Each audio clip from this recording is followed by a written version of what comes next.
2차 종합특검 법안이 민주당 주도로 국회 법사위를 통과했습니다. 이 법안은 오는 15일 국회 본회의에 상정될 전망입니다. 더불어민주당은 원내대표와 최고위원 보궐선거로 새 지도부를 구성했습니다. 정청래 대표는 원팀을 강조했습니다.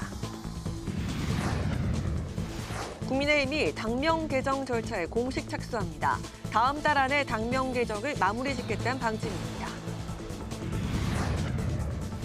파워 인터뷰. 오늘은 이재명 대통령의 중국 국빈 방문 성과와 이후 풀어야 할 외교적 과제에 대해서 홍기현 더불어민주당 의원에게 들어봅니다.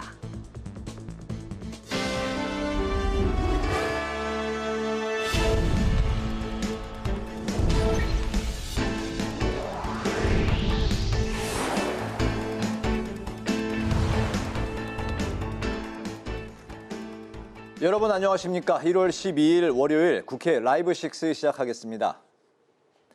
국회 법제사법위원회 안건조정위원회로 넘어간 2차 종합특검법이 여당 주도로 안건조정위원회와 전체 회의를 잇따라 통과했습니다. 민주당은 오는 15일 본회의에서 최종 처리할 방침입니다. 법사위 소속 국민의힘 의원들은 지방선거용 내란몰이라고 강하게 반발하며 표결에 불참했습니다. 김희연 기자입니다. 2차 종합특검법이 법사위를 통과하면서 본회의 처리만 앞두고 있습니다. 법사위는 안건조정위원회와 전체 회의를 잇따라 열어 2차 종합특검법을 처리했습니다. 법사위 안건조정위원회에서 2차 종합특검법을 의결했습니다. 기존 3대 특검에서 미진했던 수사 영역들에 대해서 다시 수사하는 것으로 그렇게 정리를 했고, 국민의힘은 내란몰이용 특검이라고 반발하며 표결에 불참했습니다.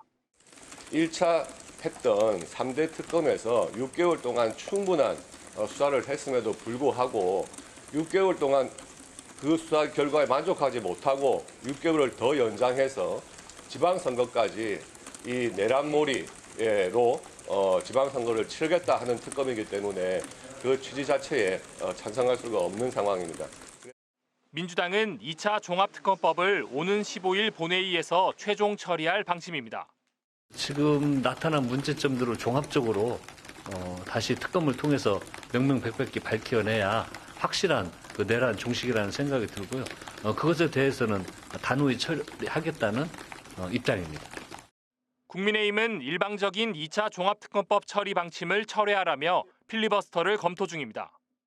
더불어민주당은 이특 2조를 거부하면서 또다시 불공정한 야당 탄압성 특검만 진행하겠다는 것은 수사 권력의 독점 시도이자 혈세 낭비 특검의 불필요한 반복에 불과합니다. 한편 통일교 특검법은 민주당 신임 원내대표가 선출됨에 따라 야당과 추가 협의를 진행하기로 하면서 심의가 보류됐습니다. 국회방송 김희연입니다. 우원식 의장이 민주당 새 원내 사령탑에 선출된 한병도 원내대표의 예방을 받고 특검 처리 등 쟁점 사안에 대해 여야가 협력할 것을 당부했습니다. 한 원내대표는 내란 종식을 강조하면서도 민생 문제는 야당과 협의하겠다고 밝혔습니다. 김지수 기자가 전합니다. 한병도 신임 원내대표가 오늘 우원식 국회의장을 예방했습니다. 우 의장은 한 원내대표가 3선 국회의원이자 청와대 정무수석까지 역임한 만큼 지금의 어려운 상황을 잘 헤쳐나갈 것이라고 밝혔습니다. 특히 1월 임시국회 등 논의할 과제들이 산적해 있다며 여야의 소통이 중요하다고 강조했습니다. 우선 쟁점 법안 처리에 있어서 여야 협의를 진행하시면서 조석환 실내 의장과 여야 원내대표 간 회동을 추진했으면 합니다. 한 원내대표는 내란을 종식하는 것이 가장 중요한 시대정신이라며 내란 종식을 위한 특검법 등을 차질 없이 추진하겠다고 밝혔습니다. 다만 민생 문제에 있어서는 협력하겠다고 강조했습니다. 의장님 그때 하셨던 것처럼 야당과도 협의할 건 협의하고 특히 민생과 관련된 문제는 머리를 맞대도록 하겠습니다. 한 원내대표는 이어 무제한 토론, 즉 필리버스터 유지 요건을 강화해야 한다고 밝혔습니다. 찬성 법안에도 야당이 필리버스터를 하거나 의장단이 사회를 보기 힘들 지경까지 몰리고 있는 것은 문제가 있다는 겁니다. 그러면서 상임위원장 등에게 사회권을 넘기거나 무제한 토론 시 국회의원 5분의 1 이상 참석하도록 요건을 강화하는 국회법 개정이 필요하다고 강조했습니다. 국회방송 김지수입니다. 더불어민주당 한병도 신임 원내대표는 국민의힘 송원석 원내대표도 만났습니다. 두 원내대표는 민생 우선에는 모두 공감했지만 각 당의 요구사항이 오가면서 팽팽한 분위기를 보였습니다. 여야 원내수장의 첫 상견례를 이소희 기자가 보도합니다. 여야 원내 두 수장이 오늘 오후 첫 회동을 가졌습니다. 한병도 원내대표 취임 이후 상견례 형식의 회동인 만큼 칭찬과 덕담이 오갔고 청와대 정무수석도 하셨고 전인가 우리 원내 수석으로도 하셨고 제 입장에서는 굉장히 부담스러운 협상의 달인이십니다. 송원석 대표님과 열린 자세로 대화하고 타협하고 노력하도록 하겠습니다. 무엇보다 민생 현안에는 머리를 맞대자며 공감대를 모았습니다. 협치를 통한 민생 챙기기에 좀 나설 수 있는 그런 계기를 한병도 원내대표께서 만들어주기를 희망을 합니다. 여야가 국민들의 먹고 사는 문제, 삶의 질 개선을 위한 문제에 대해서는 그건 공통된 마음을 가지고 있습니다.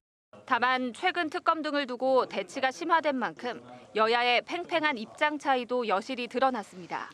송 원내대표는 통일교와 공천뇌물 특검을 포함한 이 특검, 이 국정조사에 대한 전향적인 입장을 촉구했고 공천 뇌물 관련해서 특검이 필요하다고 저희들이 계속 얘기를 하고 있는데 그 부분에 대해서도 좀 전향적으로 한병도 원내대표께서 좀 입장을 해주시면 좋지 않겠나. 한 원내대표는 국민의힘이 내란을 청산하고 2차 종합특검법에 힘을 실어야 한다고 강조했습니다. 잘못된 과거와의 단절을 통해서 헌 부대를 과감하게 청산하는 것도 저는 필요하다고 생각이 듭니다. 오늘 15일로 예정된 본회의에 저는 2차 종합특검법이 체결될 수 있도록 여야의 이견이 큰 만큼 회동에선 오는 15일 본회의에 올릴 안건에 대해 합의하지 못한 것으로 전해졌습니다. 양당 원내수석은 조만간 본회의 안건 협상에 나설 예정입니다. 국회방송 이소희입니다. 보궐선거로 새 지도부 구성을 마친 더불어민주당은 당정청 원팀을 강조했습니다. 내란 청산과 지방위 선거 승리로 이재명 정부의 성공을 위해 매진하겠다는 의지를 더 공고히 했습니다. 김동희 기자입니다. 한병도 원내대표와 강득구, 이성윤, 문정복 최고위원이 합류하며 새롭게 출발한 더불어민주당 지도부는 첫 최고위원 회의에서 원팀을 외쳤습니다. 정청래 대표는 원팀, 원보이스로 지방선거 승리와 이재명 정부의 성공을 위해 힘을 모으자고 당부했습니다. 정 대표는 민생 입법을 지체 없이 처리하고 민생 현장으로 달려가겠다고 밝혔습니다. 그러면서 내란 청산과 개혁 과제를 완수하겠다고 강조했습니다. 2차 종합특검, 통일교 신천지 특검, 충남 대전, 광주 전남 통합법, 사법개혁법은 설 전에 처리하겠습니다. 한병도 신임 원내대표도 국민이 체감하는 변화를 더 빠르게 만들고 대한민국의 도약을 성과로 증명하겠다고 말했습니다. 이어 2차 종합특검을 관철하겠다는 정 대표의 말에 힘을 실으며 사면법 개정 의지를 밝혔습니다. 사면법 개정으로 내란 사범이 사면권 뒤에 숨는 일은 원천 봉쇄하겠습니다. 내란 청산은 민주주의의 기초이고 타협할 수 없는 원칙입니다. 한 원내대표는 국정과제 상황판과 당정청 24시간 핫라인을 가동하겠다고 강조했습니다. 지방주도 성장을 위한 입법 처리도 서두르겠다고 밝혔습니다. 한 원내대표는 원내 운영수석 부대표에 이재명 당대표 시절 비서실장과 전략기획위원장을 지낸 재선의 천준호 의원을 임명했습니다. 민주당은 천수석 부대표가 이재명 정부와 합을 맞춰 민생 회복과 내란 종식 그리고 지방선거 압승에 초석을 닦을 전문성과 소통 능력을 갖춘 적임자라고 임명 배경을 밝혔습니다. 국회방송 김동희입니다. 국민의힘은 5년 5개월 만에 당명 개정 절차에 공식 착수했습니다. 동시에 특검 공조를 고리로 야권 연대에도 속도를 내고 있습니다. 강민지 기자입니다. 국민의힘은 책임당원 조사에서 70%에 가까운 찬성이 확인됐다며 당명 개정을 공식화했습니다. 지난 2020년 미래통합당에서 국민의힘으로 당명을 바꾼 지 5년 5개월 만에 간판 교체입니다. 당은 오늘부터 주말까지 전 국민을 대상으로 새 당명 공모에 들어가 설 연휴 이전 절차를 마무리한다는 계획입니다. 전 책임당원이 참여하는 조사를 통해서 당명 개정을 통한 이기는 변화와 새로운 시작에 대한 당원분들의 분명한 열망을 확인할 수 있었습니다. 당명 개정을 시작으로 장동혁 당대표의 이기는 변화를 흔들림 없이 추진하겠습니다. 지방선거가 얼마 남지 않은 만큼 당명 개정에 속도를 내겠다는 입장인 가운데 당 색상 변경에는 부정적 여론이 커 신중한 분위기입니다. 한편 국민의힘은 특검 공조를 중심으로 야권 결집에도 나섰습니다. 장동혁 대표는 개혁신당의 특검법 공조 제안을 즉각 수용하며 조국혁신당의 참여도 공개적으로 요청했습니다.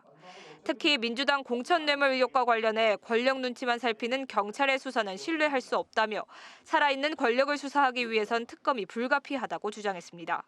권력의 눈치만 살피는 경찰을 더 이상 믿을 수 없습니다. 특검법 통과에는 조건이나 다른 명분이 필요 없습니다. 특검법 통과 그 자체가 명분입니다. 조국 대표도 동참해 주시기를 다시 한번 촉구합니다. 이를 포함해 민중기 수사 은폐 특검과 대장동 항소 포기, 쿠팡에 대한 국정조사에 나설 것을 민주당에 강하게 촉구했습니다. 다만 일부에서 거론되는 지방선거 야권 연대 가능성에 대해선 현재로선 특검 공조에만 집중하겠다며 선을 그었습니다. 국회 방송 강민지입니다.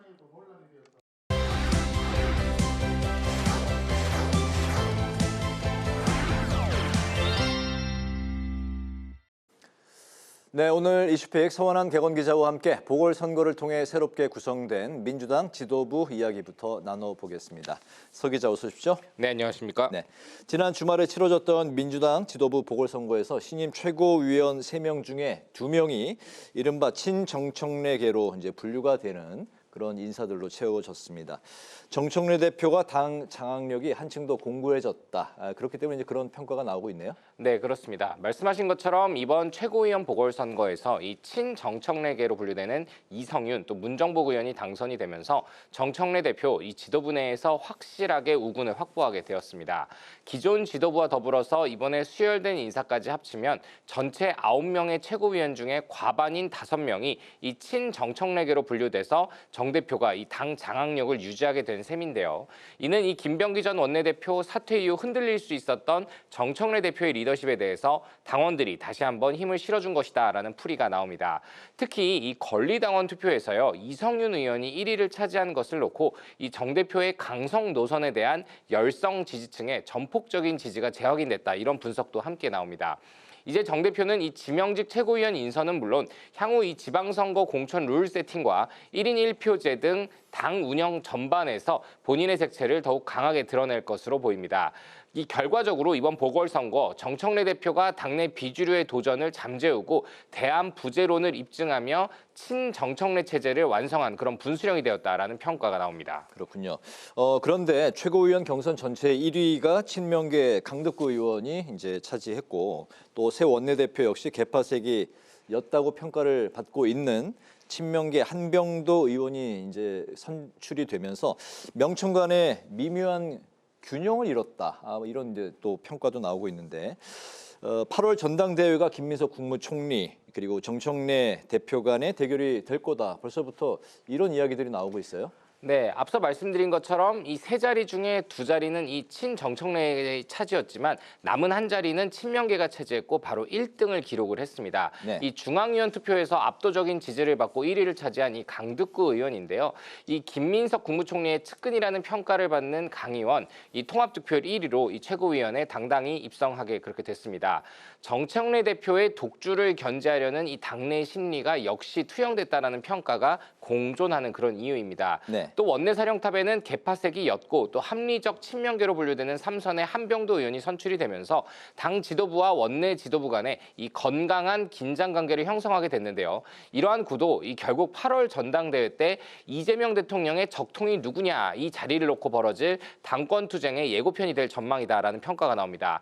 현재 정부 내에서 무게감을 키우고 있는 김민석 국무총리 이 안정적인 정권 조력자를 자처하면서 만일 당권에 도전하게 된다면 강성 선명성을 내세운 정청래 대표와 피할 수 없는 승부를 벌이게 될 것이란 전망입니다.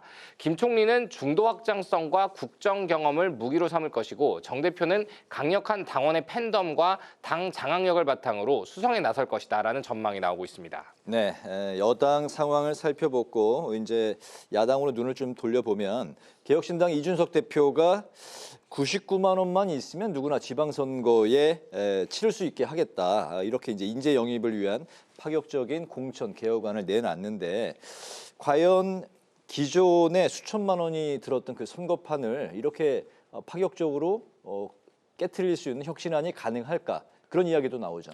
네, 이 99만 원 구의원 기준인데요. 이준석 개혁신당 대표의 이번 제안은요. 돈이 없어서 정계 입문에 망설이는 청년과 또 전문가 그룹의 진입 장벽을 완전히 허물겠다는 이 개혁신당만의 승부수다로 풀이가 되고 있습니다. 네. 개혁신당 이 그동안의 당 자체적으로 구축한 AI 선거 자동화 시스템과 온라인 공천 접수를 통해서 불필요한 서류 심사비와 면접비를 전면 무료하겠다 그런 계획입니다. 여기에 더해서 법정 홍보물 제작 비용을 획기적으로 낮추고요. 중앙당 차원의 디지털 마케팅 지원을 통해서 이 구의원 기준으로 199만 원에 맞추겠다 그런 계산인데요. 이준석 의원은 이 시의원 같은 경우 199만 원 패키지 등 해서 이 99만 원 단위로 패키지를 하고 싶다라고 얘기를 하기도 했습니다. 이 대표는요. 이 정치 로비와 기탁금이 없는 이 산무 원칙을 통해서 한국 정치의 관성을 뿌리부터 재설계하겠다라면서 이처럼 이 인재 영입에 공을 들이고 있는 모습입니다. 거대 양당의 고비용 공천 시스템에 실망한 중도층 표심을 흡수해서 지방선거에서 이 실질적인 교두보를 마련하겠다 이런 의지로 풀이가 되고 있습니다. 개혁신당은 이번 주부터 본격적인 온라인 공천 접수를 시작하며 이 제3지대 정당으로서의 존재감을 극대화하겠다 그런 계획을 갖고 있습니다. 네, 국민의힘과 연대도 검토하고 있는데 이제 특히 장동혁 대표가 이에 이제 주황 넥타이를 매면서 화답을 하는 이제 그런 분위기인데 이번 주 중에 두 대표가 전격 회동할 가능성 좀 어떻게 보십니까? 네, 장동혁 대표는 이 최근에 폭넓은 정치 연대를 위해서 누구와도 마음을 열고 손을 잡겠다라면서 이 개혁신당을 향해서 사실상 러브콜을 보냈고요. 네. 이준석 대표 역시 이에 화답하면서 물밑 접촉이 그동안 이뤄져 왔었습니다. 그리고 이 대표가 이 CES에 참석하고 귀국한 뒤 원래 이번 주 중에 회동을 할 것이다라는 보도가 나왔었는데 조금 전 두 대표가 내일 이 13일 오전에 회동을 하겠다라는 뉴스가 조금 전에 나왔는데요. 두 사람은 이 민주당의 공천 헌금 의혹과 이 통일교 사태를 규명할 이 특검법 신속 입법을 고리로 공동 전선을 구축하며 이 대여 투쟁의 강도를 더 높일 것이다라는 분석이 나오는 지점입니다. 그리고 이를 명분 삼아 지방선거에서의 연대 가능성도 언론에서 조금씩 거론이 되고 있습니다. 하지만 이 전면적인 지방선거 연대까지 가기에는 넘어야 할 산이 많다는 평가로 나옵니다. 특히 개혁신당 내부에서는요. 국민의힘이 윤석열 전 대통령과 명확하게 단절하지 않는 한 연대는 어렵다라는 기류가 여전한 그런 상황입니다. 그리고 당 대표는 당명 변경 등을 통해서 개혁적인 보수 이미지를 구축하려고 하고 있지만 이 대표 최근 언론과의 인터뷰 때 개혁신당의 지방선거 열차는 이미 출발했다라면서 다소 선을 긋는 듯한 그런 태도를 견지하기도 했거든요. 네. 그럼에도 이 서울을 중심으로 한 수도권 등 격전지에서는 야권 분열을 막아야 한다는 현실론이 고개를 들고 있기 때문에 내일 열리게 될 회동이 이 보수 진영 재편의 중대한 분수령이 될 수 있다는 전망이 나옵니다. 그리고 두 대표가 이 특검법 공조라는 구체적인 성과물에 도달할 수 있다면 이는 자연스럽게 지방선거의 후보 단일화나 선거 연대로 이어지는 징검다리가 될 수 있다라는 관측도 함께 나오고 있습니다. 네, 개혁신당의 이준석 대표 현재는 그렇지만 어쨌든 전직 국민의힘 대표였는데 전 현직 대표가 내일 회동한다고요? 네, 그렇습니다. 내일 오전 회동한다는 뉴스가 조금 전에 나왔습니다. 어떤 내용이 나올지 내일 또 관심사가 될 것 같습니다. 오늘 이슈픽 서완환 개건 기자와 함께했습니다. 말씀 잘 들었습니다.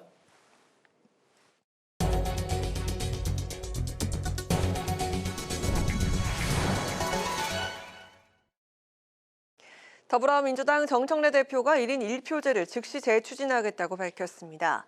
정 대표는 오늘 최고위 회의에서 국민주권 시대에 걸맞게 당원 주권 시대를 신속하게 열겠다며 이같이 밝혔습니다. 지난해 말 대의원과 권리당원 표 반영 비율을 1대1로 하는 당원 당규 개정은 진통 끝에 부결된 바 있습니다. 국민의힘은 지난해 우리나라 1인당 GDP가 3년 만에 뒷걸음질 친 데 대해서 경제 체질 개선만이 살 길이라고 강조했습니다. 국민의힘은 논평을 내고 이재명 정부는 성장을 떠받칠 구조개혁엔 뒷짐만 지고 반기업 입법과 단기적 재정 처방에만 매달리고 있다고 비판했습니다. 더 이상 시간을 허비해선 안 된다면서 반기업 규제 철폐와 노동개혁 그리고 기술 혁신 등 근본적인 경제정책 기조를 바꿔야 한다고 강조했습니다. 우원식 국회의장이 다음 달 밀라노 동계올림픽을 앞두고 국가대표 선수촌을 찾아 선수단을 격려했습니다. 우 의장은 선수들에게 부상 없이 후회 없이 각자가 준비해온 기량을 마음껏 발휘할 수 있도록 마지막까지 최선을 다해줄 것을 당부했습니다. 또 선수들의 땀방울이 올림픽 무대를 통해 국민들에게 도전과 희망의 메시지를 전달할 수 있길 기대한다고 말했습니다.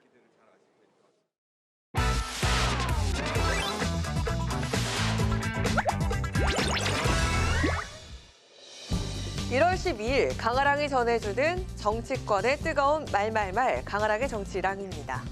자, 오늘 첫 번째 주제는 손잡을까입니다. 이준석 개혁신당 대표가 야하 3당 대표들을 향해서 연석회담을 제안했죠. 더불어민주당의 전재수 통일교 사태와 김병기, 강선우 공천원금 사태를 수사할 특검이 출범할 수 있도록 신속하게 입법 논의에 나서자고 밝힌 건데요. 야당이 힘을 모아야 한다는 개혁신당의 주장에 먼저 화답한 건 국민의힘이었습니다.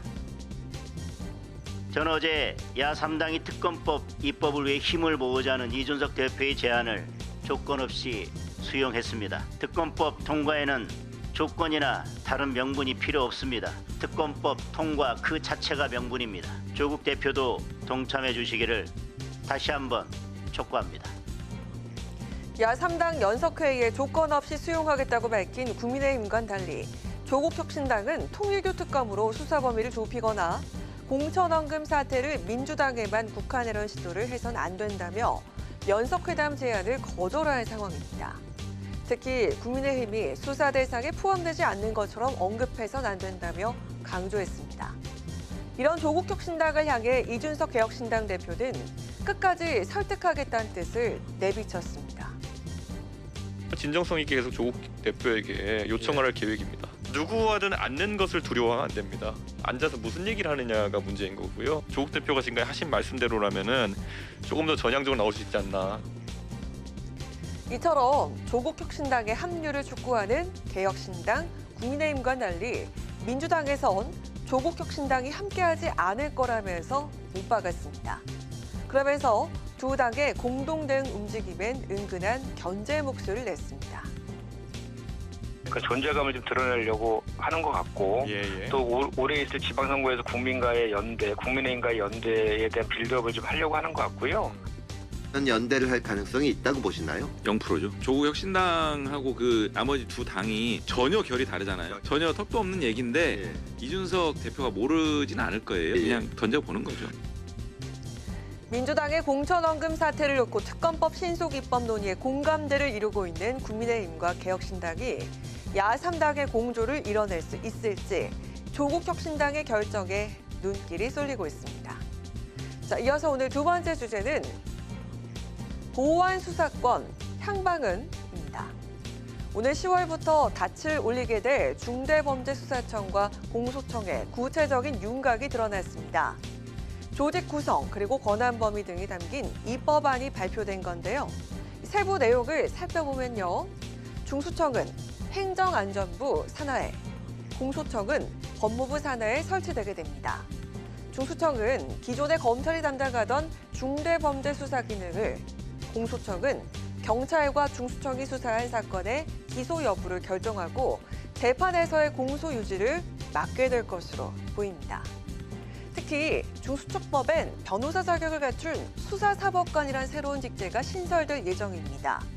검찰청 소속 검사들을 중수청으로 원활하게 이동시키기 위한 맞춤형 보직이란 해석이 나오는 가운데 조국혁신당 조국 대표는 이에 대해서 반대 입장을 분명히 했습니다.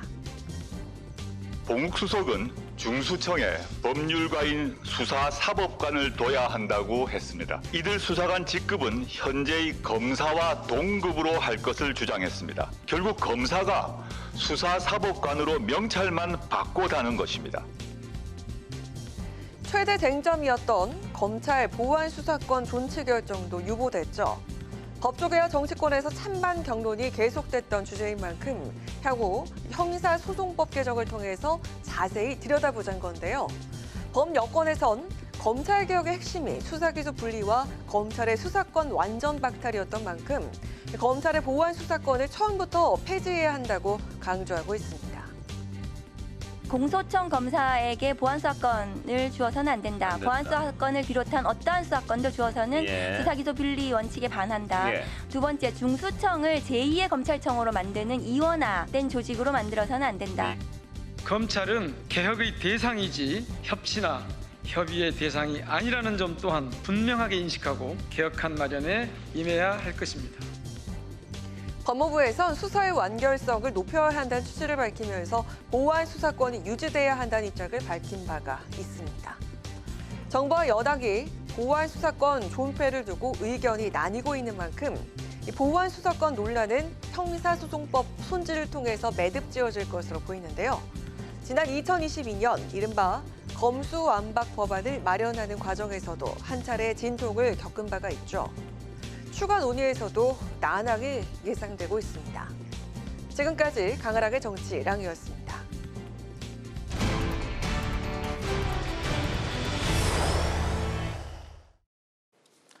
오는 15일 새해 첫 본회의를 앞두고 여야 충돌이 예상됩니다. 2차 특검과 통일교 특검 그리고 공천 뇌물 특검에 관한 전략은 무엇인지 국민의힘의 김민수 최고위원을 전화로 연결해서 관련 말씀을 듣겠습니다.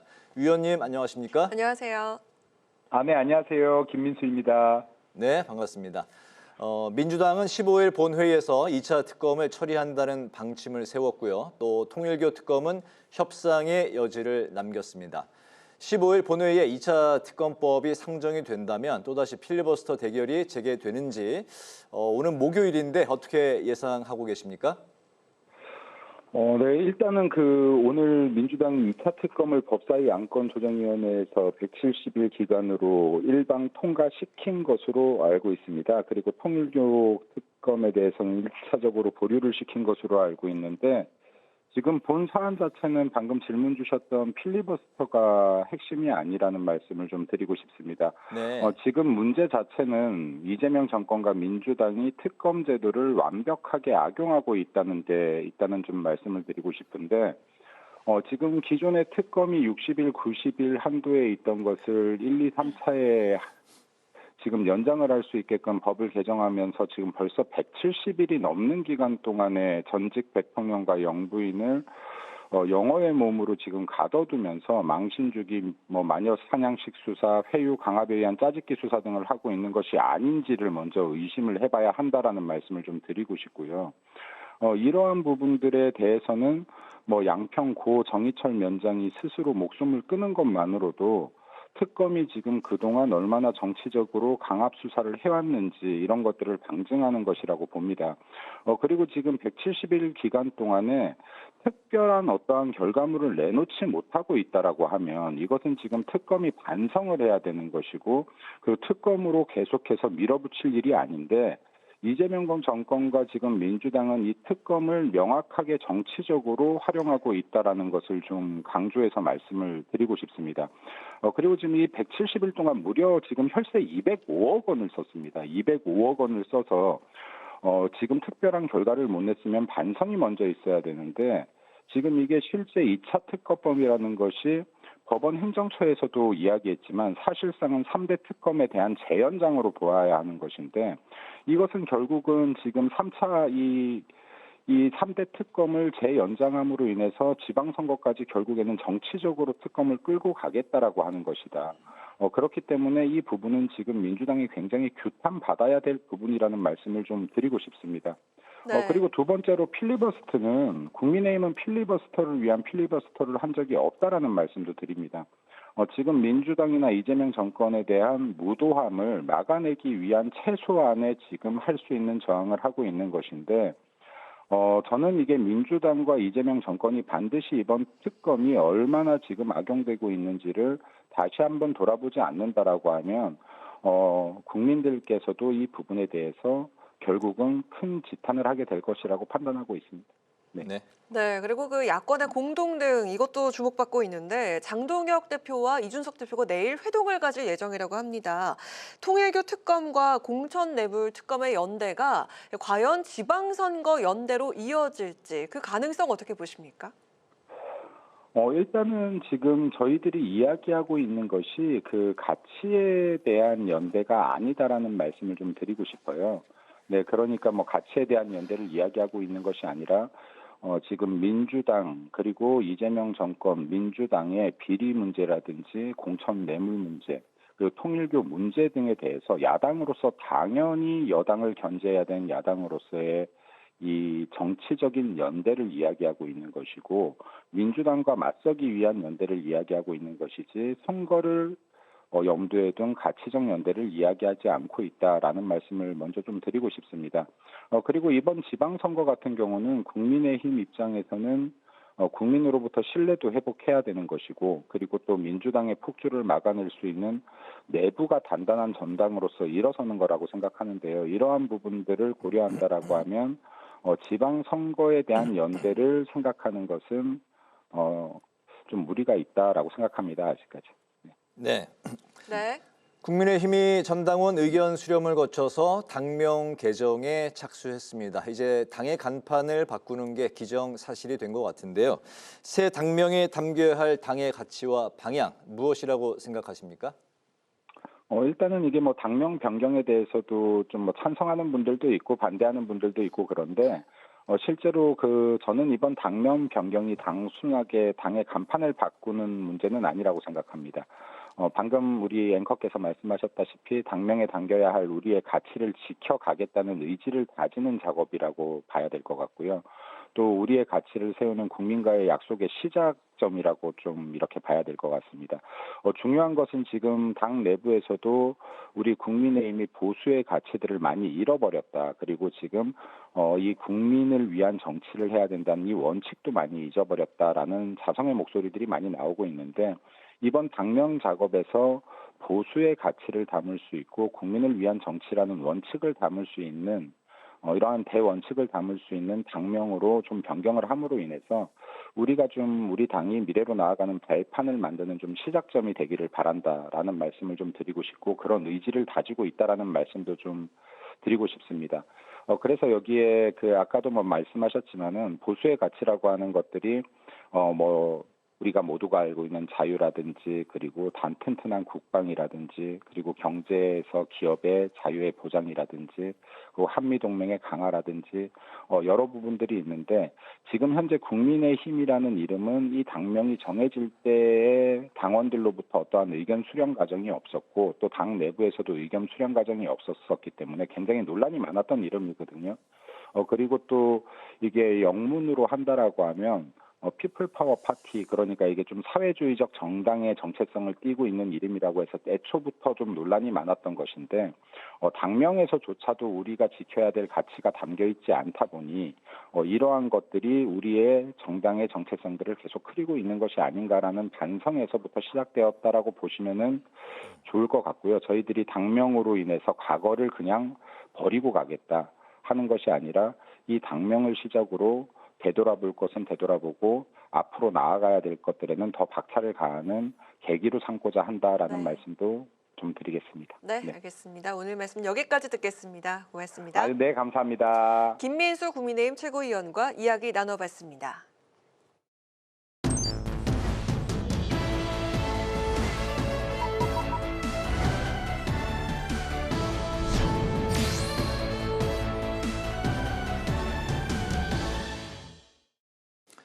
네, 정치 현안에 대한 입장과 해법을 국회의원에게 직접 들어보는 파워 인터뷰. 이재명 대통령의 중국 방문으로 한중 관계가 전면 복원의 계기를 마련했다는 평가가 높습니다.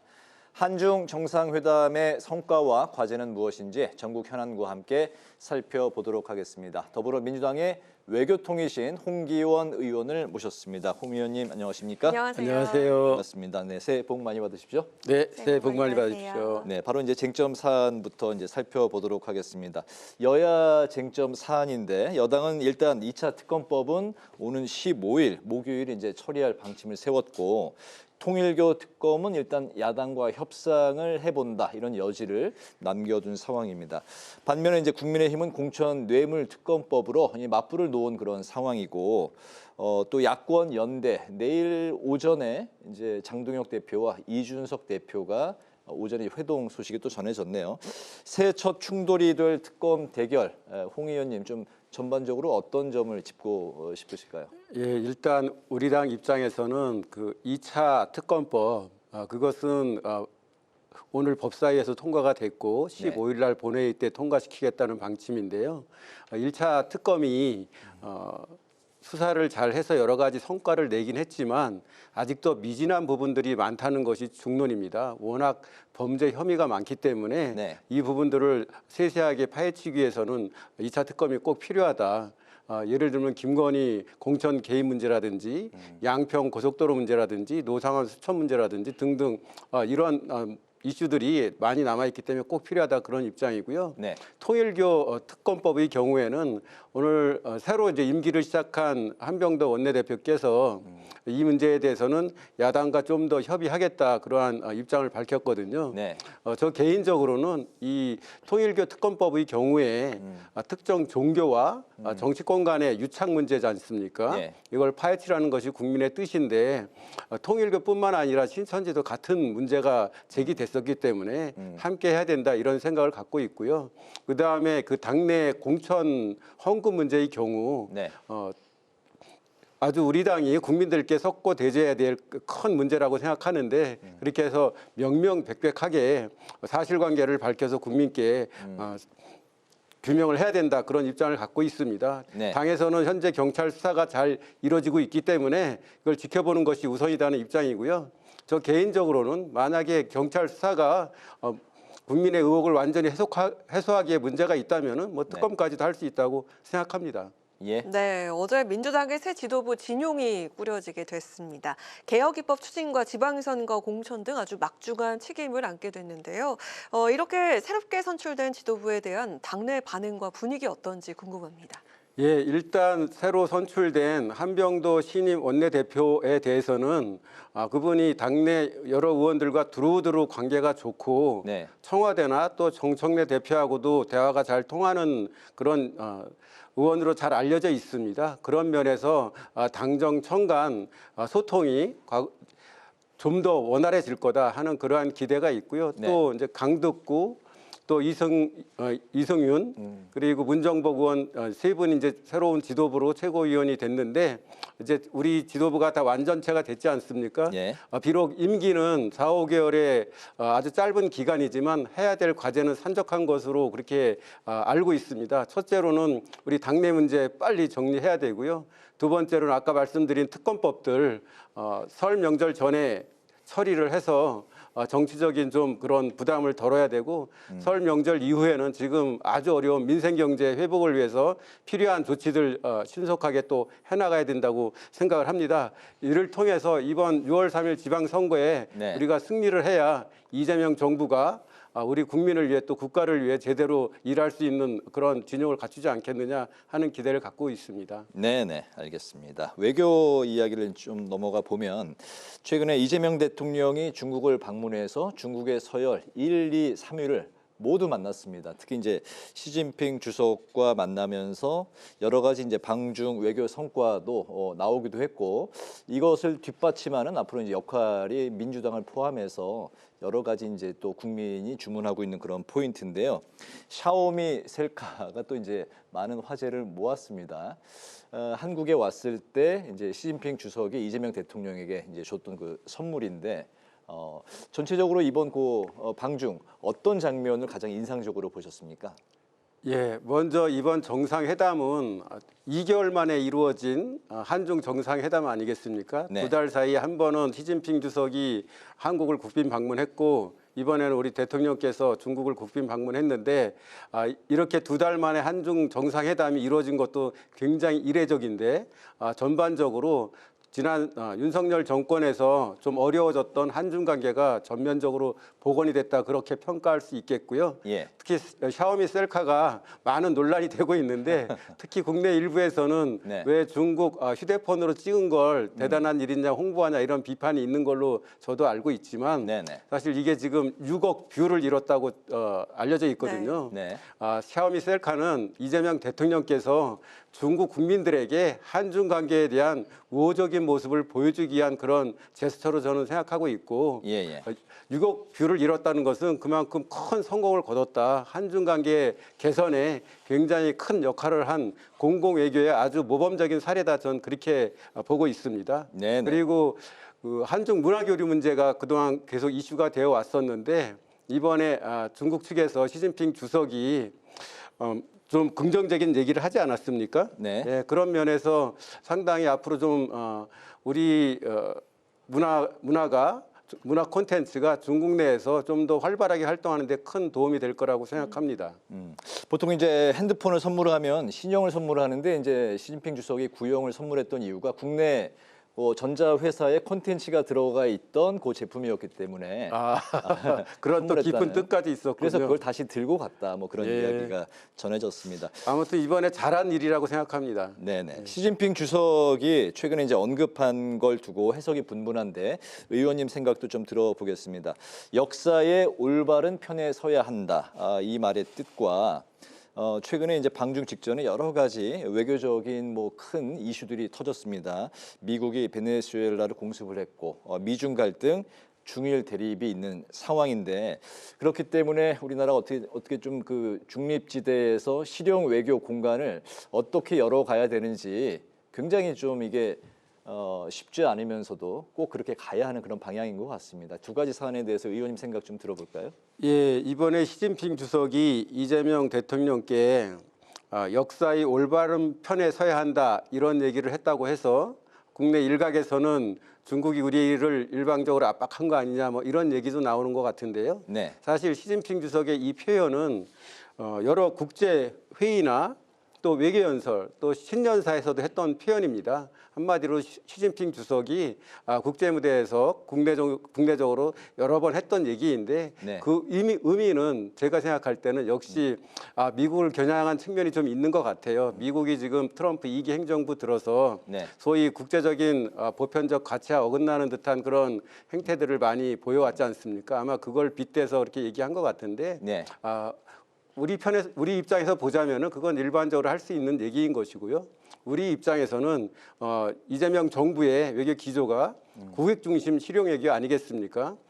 국익을 가장 중심에 놓고 특별하게 어떤 방향을 정해서 하기보다는 그때 사안에 따라서 우리가 정말 가장 도움이 되는 실용적인 그러한 방향으로 외교를 해나가겠다. 그러한 기본 입장인데요. 이런 방향에서 해나가는 것이 필요하다고 생각합니다. 네.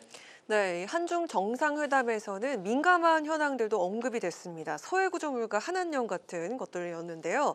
이재명 대통령은 생각보다 이에 있어서 좀 많이 진전이 됐다 이렇게 이야기를 했습니다. 앞으로도 이뤄질 그 실무 협의에서 우리 정부가 과연 어떤 태도를 취하는 게 좋을까요? 예, 특히 서해 구조물 문제에 대해서 말씀드리고 싶은데요. 예. 이재명 대통령께서 정상회담 후에 중국 측에서 관리 시설을 철거할 것으로 이렇게 말씀하셨지 않습니까? 네. 지금 중국이 그 서해상의 그 잠정 조치 구역에 설치한 구조물이 3개 있거든요. 네. 두 개는 양식 시설이고 하나는 그 양식 시설들을 관리하기 위한 시설이라고 이렇게 설명을 하고 있는데 아마 이 관리 시설을 중국 측에서 철거하기로 했다 하는 취지인 것 같습니다. 네. 그리고 이재명 대통령께서 지난번 에이펙 한중 정상회담 때도 이 문제를 제기한 것으로 제가 알고 있습니다. 이 의미는 뭐냐면은 우리 대통령이 이 문제를 굉장히 중시하고 있다는 것을 중국 측에게 명확하게 알려준 것이고요. 이러한 기조 하에 한중 간에 실무적으로 좀 구체적인 문제들을 협의해 나갈 것으로 생각합니다. 그리고 아까 말씀드린 그 문화 교류 또는 한한령 문제의 경우에는 시진핑 주석이 석자 얼음은 한 번에 녹지 않고 과일은 익으면 저절로 떨어진다 이런 표현을 했다고 보도가 되었는데 이 말의 취지는 저는 그렇게 이해합니다. 한중 관계가 지금 좋아지고 있지 않습니까? 이렇게 좋아지면은 저절로 그러한 문화 교류상의 어려웠던 점들도 해소될 거다. 그게 멀지 않았다. 그렇게 이해하고 있습니다. 네, 한중 관계가 점점 해빙 무드를 타고 있는 것 같은데 점차 더 확대되기를 기대해 보겠습니다. 대통령께서 바둑, 축구 교류 이런 것도 제안하신 걸로 나왔더라고요. 제가 한중원연맹 사무총장인데 한국과 중국의 우회 간의 바둑 대회 같은 걸 하면 좋을 것 같습니다. 알겠습니다. 중국 입장에서는 이제 특히나 축구는 우리나라가 좀 넘사벽인데 바둑은 중국도 굉장히 강하고 우리하고 좀 막상막하이 중국도 최근에 많이 강해졌습니다. 여러 가지 이제 교류가 있었으면 좋겠고요. 특히나 이제 귀국길에 이재명 대통령이 SNS에 김정인 북한 국방위원장과의 만남을 좀 기대하는 글을 올렸습니다. 이재명 대통령에게 시진핑 주석이 좀 관계 복원에는 좀 인내심을 가져야 한다 이런 이제 언급도 한 상황인데 앞으로 중국이 이 대북 정책, 남북 정상회담, 또 북미 대화 이런 것들에 있어서 역할을 해 줄 걸로 기대하시는지 특히나 이제 북미 대화를 포함한 남북 대화 이 가능성은 좀 어떻게 보십니까? 이번 정상회담 때 시진핑 주석에게 북한 핵 문제 해결이나 또는 북한이 외부 세계와의 대화하는 데 있어서 중국이 좀 역할을 해주도록 말씀을 하신 걸로 알고 있고 중국도 아마 노력은 하려고 하겠지만 결국 가장 핵심 이슈는 북한 핵 문제 아니겠습니까? 근데 북한 핵 문제는 중국이 북한에 영향을 미치기에는 한계가 있습니다. 결국은 미국과 북한이 풀어야 될 문제인데 다행스럽게도 트럼프 대통령이 취임 전서부터 그리고 또 에이펙 정상회의 참석자 한국에 왔을 때도 김정은과의 만남을 고대한다는 그런 얘기를 여러 차례 했거든요. 그런 면에서 기대가 있는데 다만 최근에 미국이 무력으로 베네수엘라의 마두로 대통령을 체포해서 압송해 가지 않았습니까? 이런 부분이 김정은 위원장한테는 상당한 압박이 될 걸로 생각합니다. 한편으로는 핵무력은 절대 포기해서는 안 되겠다 하는 그러한 의지를 더욱 강하게 하는 측면이 있을 거고요. 다만 트럼프 대통령이 김정은에 대해서 계속 우호적인 말을 하고 있는데 특히 이제 4월에 중국을 방문하겠다고 하고 있지 않습니까? 제 생각으로는 그 전후에 북한과의 대화 문제가 어느 정도 좀 가시적으로 가부간에 여부간에 이런 방향이 나올 것 같고요. 결국 핵심은 2019년에 하노이 회담에서 그 딜이 깨졌잖아요. 그 부분에 대해서 북한이나 또는 김정은이 굉장히 좀 서운해하고 또 상처를 입었다고 생각하고 있기 때문에 이걸 극복할 정도의 방안을 미국이나 또 트럼프 대통령이 제시하느냐 여부가 결국 관건이 될 걸로 보입니다. 그렇군요. 우리 정부의 그 대북 정책과 관련해서 외교부와 통일교의 갈등설이 통일부 간에 갈등설이 불거지기도 했습니다. 그런데 이게 주도권 다툼이다 아니면 동맹파와 자주파의 대립이다 같은 이런 말들도 있었고요. 근데 그런 가운데 정청래 대표는 한반도 평화 신전략위를 구성을 했습니다. 이 대북 정책을 놓고 감지된 부처 간의 이상 기류가 적혀 있는데 어떻게 좀 볼 수 있을까요? 저는 이상 기류라는 표현에 대해서는 동의하기 어렵고요. 통일부와 또 외교 안보 부처 간에 입장 차이가 있는 것은 분명합니다. 그것은 우리 외교통일위원회 때도 정동영 통일부 장관이나 또 조현 장관이 명확하게 그런 뜻을 표했거든요. 외교부는 아무래도 외교 관계, 특히 미국과의 관계 문제를 중시할 수밖에 없고 통일부는 또 정동영 장관은 특별히 북한과의 대화 재개 또 교류협력 재개에 굉장히 강한 의지를 보이고 있는데 이것은 부처의 성격상 너무나 당연하다고 생각하고요. 이러한 의견 차이가 이제 외부로 노출된 거에 대해서 좀 문제 제기가 있을 수 있지만은 이 부분에 대해서 국민들의 판단도 받고 또 이런 과정을 거치면서 정부 내부의 그런 의견 조율도 이루어지면서 시간이 지남에 따라서 정부의 통일된 그 입장이 나올 것으로 생각합니다. 네네. 최근에 정보통신망법 개정안이 국회를 통과했습니다. 여당 주도였는데 미국 국무부가 우려를 표명을 했습니다. 미국의 플랫폼 기업에 부정적인 영향을 줄 수 있고 표현의 자유를 약화시킬 수 있다. 이런 이제 우려인데 국민의힘은 외교 대참사다. 이렇게 또 그렇기 때문에 재논의를 해야 된다는 이제 그런 입장인데요. 이 사안을 외교적인 측면에서는 좀 어떻게 살펴봐야 될까요? 사실 이번에 국회에서 통과된 정보통신망법 개정안은 허위 조작 정보에 대한 금지나 처벌을 규정하고 있는 거거든요. 네. 잘 아시는 대로 지금 온라인상에서 허위 정보, 조작 정보 또는 딥페이크 이런 거로 인한 국민의 피해가 굉장히 크지 않습니까? 그거를 막기 위해서 법을 이제 통과시킨 건데요. 당연히 이게 온라인 플랫폼 상에서의 그런 행위들을 규제하는 거기 때문에 구글이라든지 페이스북이라든지 유튜브라든지 이러한 온라인 플랫폼 기업들을 갖고 있는 미국 정부 입장에서는 우려가 있을 수 있죠. 그것은 뭐 얼마든지 제기될 수 있는 거라고 생각하고요. 다만 이것을 무슨 외교 대참사다 이렇게 하는 것은 사실 우리 국내 정책의 자주권을 전혀 고려하지 않는 터무니없는 억지 주장이라고 생각하고요. 이 문제에 대해서는 법안이 공개됐을 때부터 미국 측에서 여러 가지 그 의견 제시가 있었고 일부는 미국 측의 의견을 반영해서 법안이 수정되기도 했었고 또 앞으로도 이제 대화의 소지는 얼마든지 있는 겁니다. 그것은 정상적인 법안 처리 과정이고 또 외교 관계에 있어서 충분히 제기될 수 있는 사안이고 양국 간의 대화를 통해서 풀어가야 될 문제다. 저는 그렇게 생각합니다. 네, 홍기원 의원께서는 외교통이십니다. 그래서 오늘 좀 외교적 관점에서 답변을 많이 들어보는 시간 가져봤는데요. 외교관 출신으로서 영사조력법 그리고 대미투자특별법 등 외교부의 입법은 또 물론이고 그 평택갑 지역이 보수 텃밭 지역으로 알고 있는데 여기서 또 재선을 성공하시면서 지역도 잘 챙기시는 것으로 알고 있습니다. 올해 목표하신 좀 각오나 의지 같은 걸 좀 저희가 들어볼 수 있을까요? 그 영사조력법은 제가 캄보디아를 2차례 갔다 오면서 우리 국민 보호를 위해서 필요한 법을 개정하는 안을 낸 거고요. 또 대미 전략투자법은 이번에 우리가 미국과 3,500억 불을 투자하기로 협력 의정서를 체결하지 않았습니까? 그거를 이행하기 위한 특별법을 우리가 발의를 했는데 그 내용이 일부 좀 국회의 감시 감독이 좀 부족하거나 또는 미국 내에서 예를 들면 상호간세에 대해서 대법원이 위헌 판결을 내릴 가능성 이런 것까지 고려해서 법이 만들어져야 되는데 그런 게 좀 부족한 것 같아서 제가 보완하는 법을 발의한 거고요.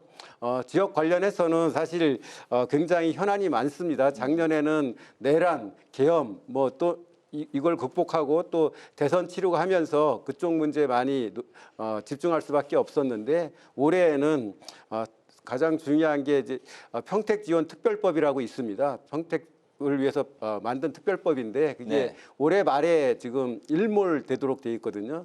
그래서 그거를 4년간 연장하는 법을 제가 작년에 발의했는데 이게 꼭 통과될 수 있도록 노력을 해야 되고 또 우리 이재명 정부의 국정 과제 중에 하나가 평택 지제역에 GTX AC 노선을 연장하는 안이 들어 있습니다. 이거를 좀 구체적으로 가시적인 성과를 낼 수 있도록 노력을 해야 되고요.